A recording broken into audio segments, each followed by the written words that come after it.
Assalamualaikum warahmatullahi wabarakatuh. Waalaikumsalam warahmatullahi wabarakatuh.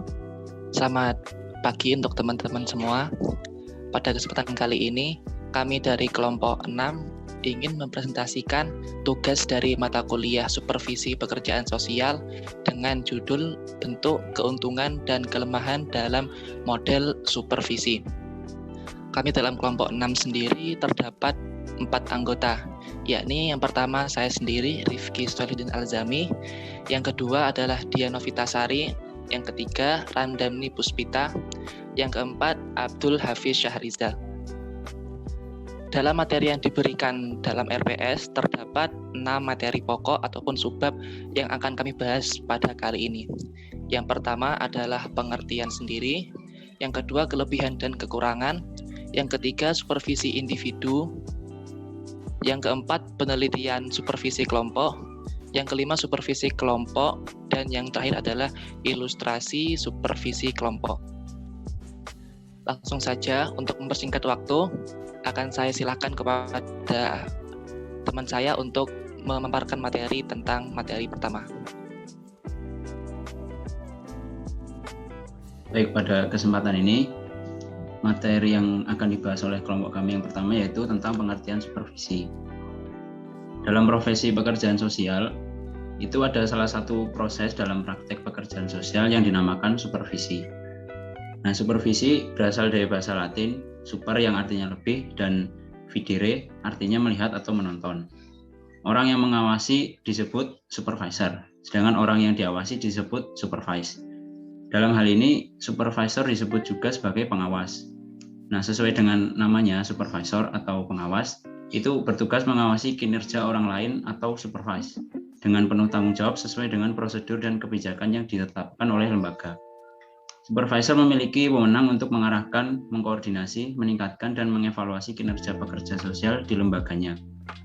Supervisi juga sebagai proses penjamin kepada calon pekerja sosial yang berasal dari perguruan tinggi yang ingin melanjutkan ke dunia kerja.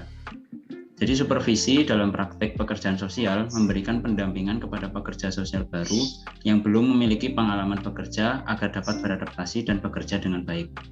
Nah, dalam menjalankan tanggung jawab seorang supervisor, ini supervisi memiliki 3 fungsi. Yang pertama, fungsi administratif, di mana fungsi ini memiliki tujuan untuk menjamin kualitas pelayanan kepada klien sesuai dengan prosedur dan kebijakan di dalam lembaga. Nah, selain itu, supervisi menyediakan supervise pekerjaan yang memungkinkan untuk supervise lakukan secara efektif. Kemudian yang kedua, fungsi edukatif. Nah, dalam fungsi edukatif ini seorang supervisor memberikan pembelajaran dan penguatan kepada supervise.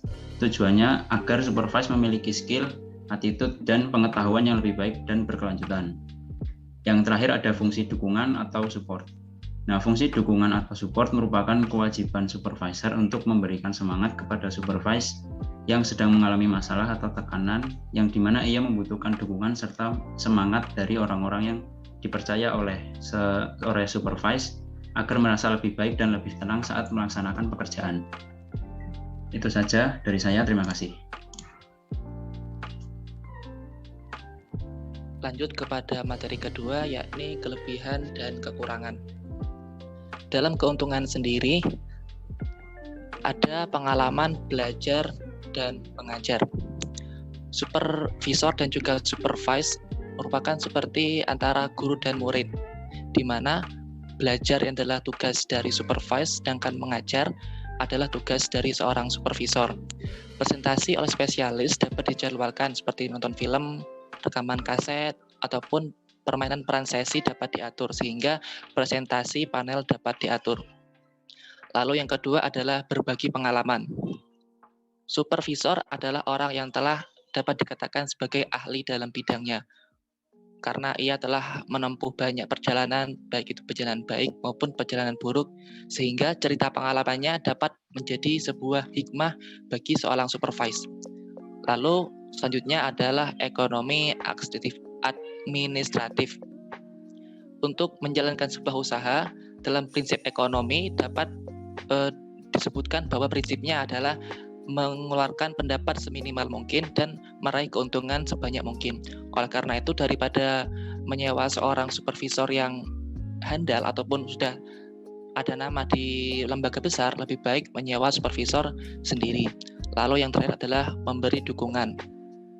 Kesempatan ini dapat dijadikan sebagai tempat untuk memberi support kepada seorang supervise, karena supervise adalah seorang yang masih baru dalam bidangnya. Oleh karena itu, perlu beberapa support yang menjadikannya sebagai seorang supervise yang lebih handal ke depannya. Lalu selanjutnya adalah kekurangan sendiri.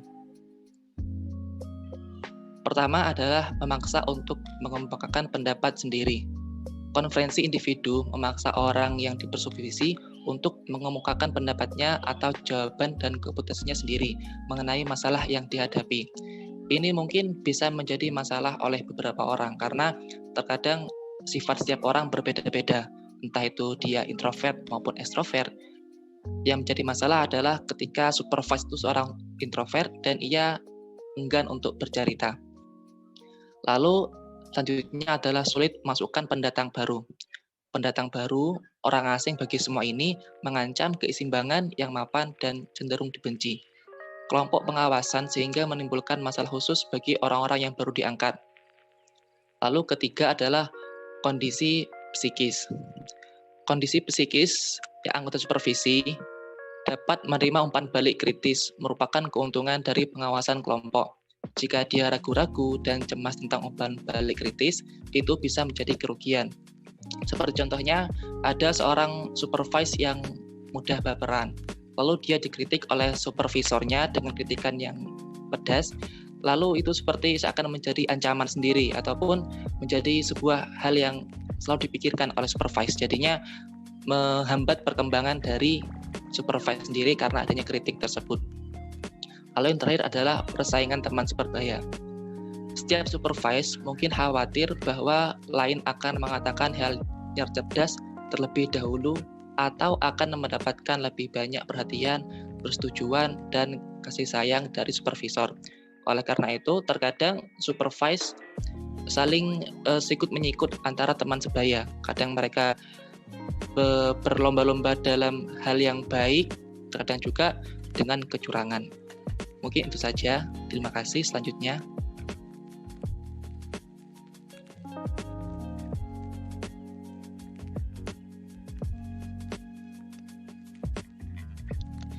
Oke, selanjutnya supervisi individu dan kelompok dalam penggunaan yang tepat.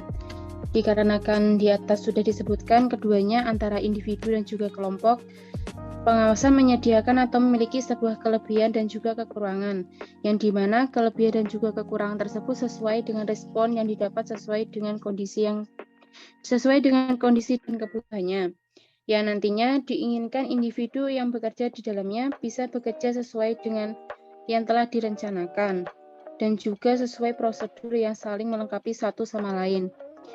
Supervisor pada umumnya bertanggung jawab atas konferensi individu dan juga kelompok pada sebuah prosedur yang berbeda, dapat memiliki sebuah kesatuan dan juga keseimbangan. Seringkali sebuah agenda konferensi diskusi sebuah kelompok tersebut berasal dari sebuah masalah yang berulang, yang dibahas dalam sebuah konferensi individu. Supervisor memiliki satu tanggung jawab dari menentukan bagaimana masing-masing pendekatan dapat digunakan untuk memajukan sebuah kebutuhan belajar individu supervisi. Sebuah keputusan yang harus diajarkan secara individual dan juga secara kelompok harus didasarkan secara diagnotis, seperti halnya kebutuhan pada sebuah pendidikan pelajar. Oke, selanjutnya.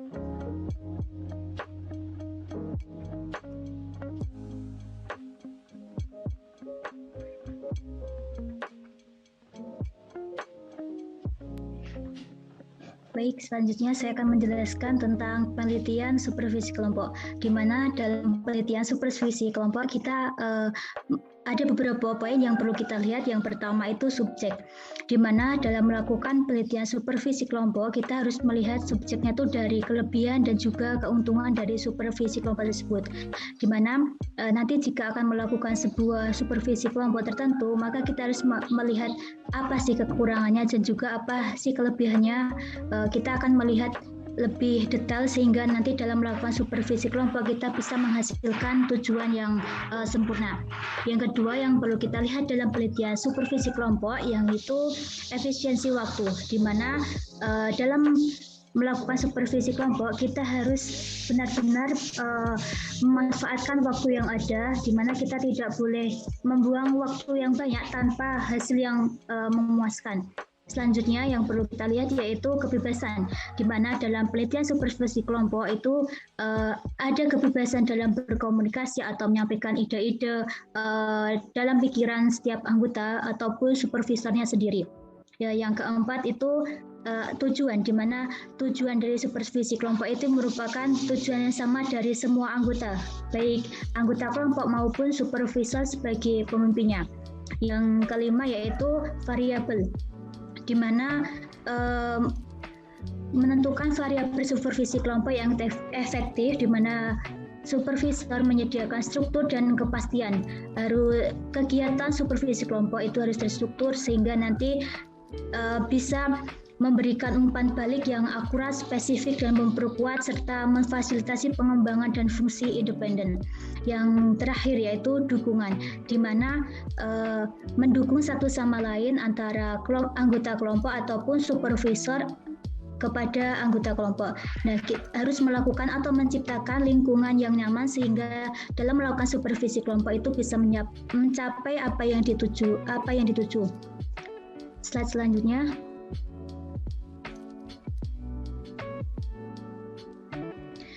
Yang kelima membahas tentang supervisi kelompok atau prosesnya, di mana ada beberapa poin dalam melakukan proses supervisi kelompok. Nah, yang pertama itu ada pengaturan grup, di mana apa sih pengaturan grup itu, di mana pengaturan grup itu yang pertama itu ada poin tentang penataan fisik, di mana merupakan penentu interaksi dan perlu diberikan perhatian yang cermat oleh supervisor. Misalnya supervisor itu membuat lingkaran atau kursi melingkar di ruangan yang sedang atau tidak terlalu sempit dan juga tidak terlalu besar sehingga dalam melakukan supervisi kelompok itu terasa nyaman.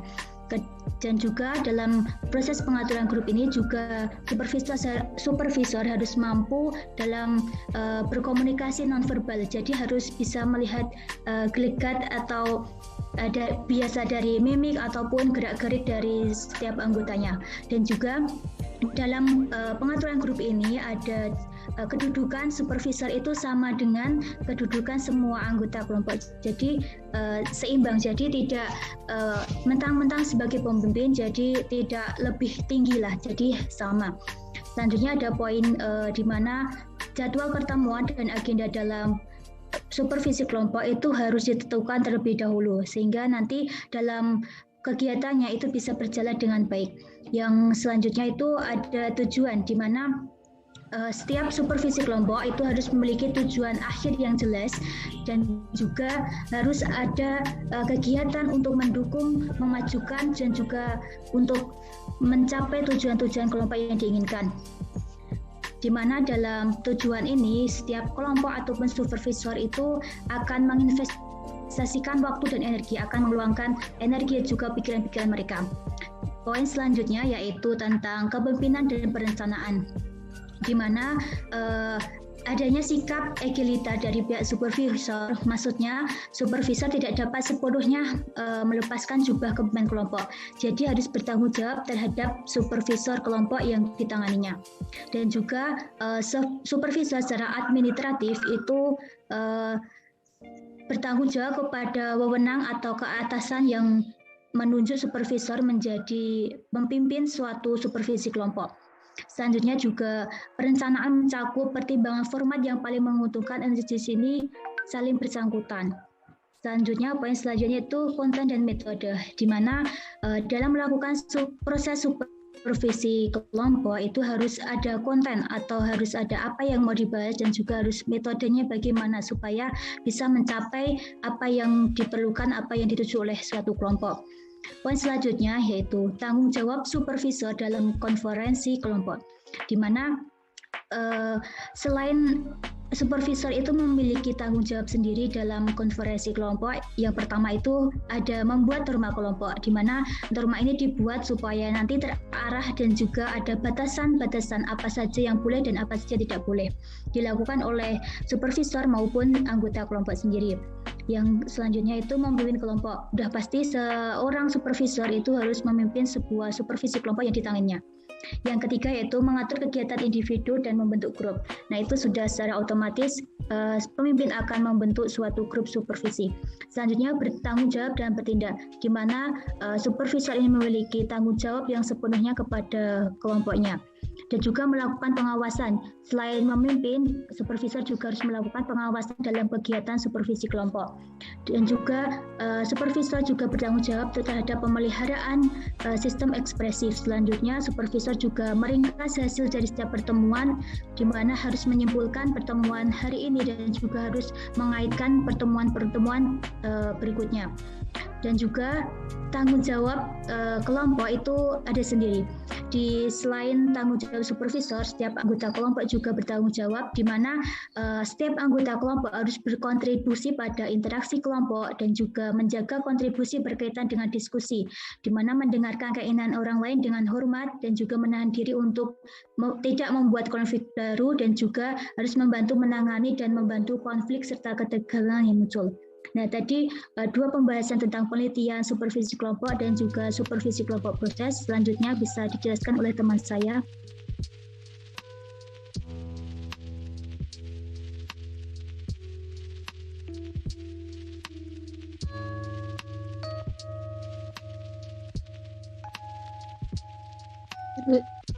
Ilustrasi supervisi kelompok. Ada sebuah laporan pengawasan dari kelompok Visori Super, yaitu sebuah pertemuan dari perlindungan layanan unit yang disebut juga sebagai country public kesejahteraan lembaga.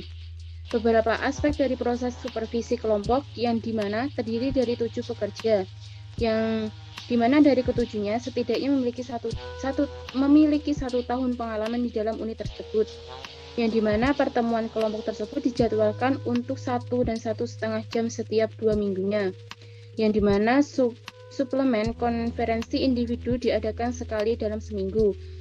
Seorang pengawas bertanggung jawab dalam menjadwalkan dan melakukan sebuah rapat, yang dimana pertemuan tersebut dilakukan dalam sebuah konferensi lembaga ruang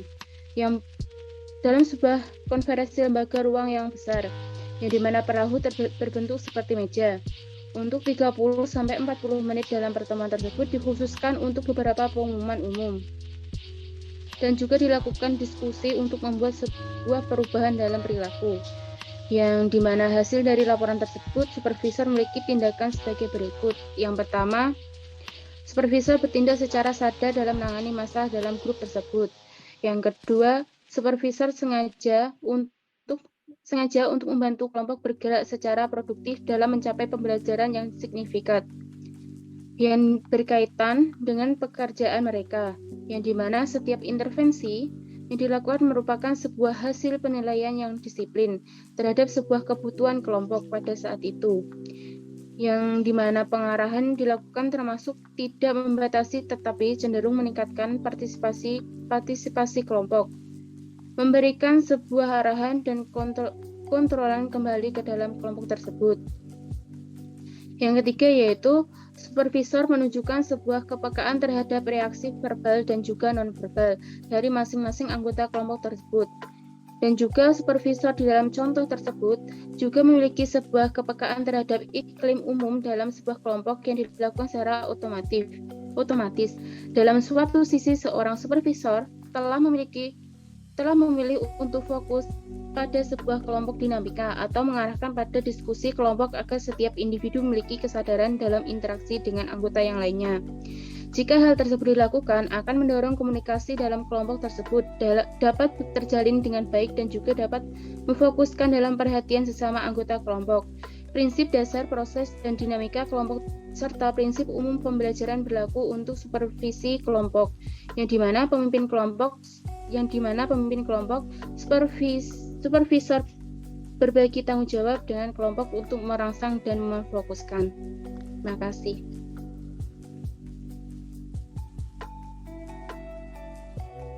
Mungkin cukup sekian presentasi dari kami. Atas perhatian dari teman-teman dan juga kesediaan untuk meluangkan waktunya, saya ucapkan terima kasih. Dan dapat disimpulkan bahwa supervisi pekerjaan sosial adalah seorang supervisor yang bekerja dalam ranah bidang sosial. Mereka bertugas untuk mengarahkan kepada adik-adik tingkatnya, kalau bahasa halusnya, untuk bisa bekerja lebih baik lagi daripada sebelumnya. Dan dengan teori-teori dan juga kelebihan dan kekurangan yang telah dijelaskan tadi, mungkin ini bisa menjadi sebuah materi yang bisa menjadi rujukan untuk teman-teman yang ingin menjadi seorang supervisor. Terima kasih untuk teman-teman dan juga mungkin sekian presentasi dari kami. Apabila ada banyak salah dan juga kekeliruan, kami mohon maaf. Wassalamualaikum warahmatullahi wabarakatuh. Waalaikumsalam Waalaikumsalam warahmatullahi wabarakatuh.